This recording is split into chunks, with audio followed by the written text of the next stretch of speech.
আচ্ছা কোনছে আল্লাহ বড় না মানুষ বড়? ধরো গাদা, তুই কার হাতে কার জোড়া দেশ? কোড়ায় আল্লাহ আর কোড়ায় মানুষ।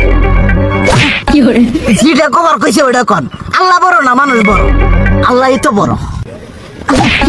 আল্লাহ বড়, তাহলে আল্লাহর কথা না হইনা মানুষের কথা শুনেন কে? তুই কি কইতাছস?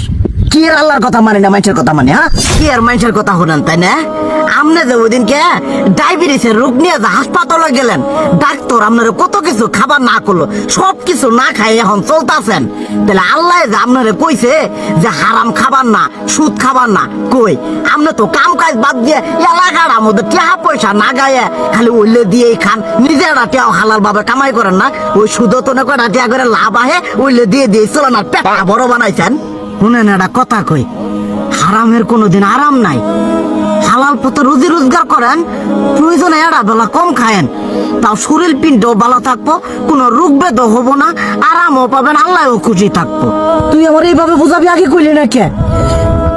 আসলে এই বিষয়টা তো আমি কখনো মাথায় এইভাবে নিইনি যে আমাদের কখনো ডাক্তার নিষেধ করলে ঠিকই আমরা নিষেধ মানি, কিন্তু উপর আল্লাহ যে কত কিছু নিষেধ করে দিয়ে সেটা মানি না। আর এই যে হারাম পথে টিয়া পয়সা কামাই করতেছেন, শরীরের মধ্যে দুনিয়া রোগ ব্যাত হয়েছে, দেখা যাইতেছে যা টিয়া হারাম পথে কামাই করতেছেন তার তো বেশি টিয়া মনে করেন জ্বলে যাইতেছে গা বেশি। আজকের পর থেকে আমি আর এই হারাম সুদ খামো না, আমি হালাল পথে চলবো, হালাল টাকা পয়সা ইনকাম করবো। এতে করে যদি একবেলা কমও খাইতে হয় তবুও খামো, তবু আমি আর এই হারাম পথে চলবো না। আচ্ছা ঠিক আছে।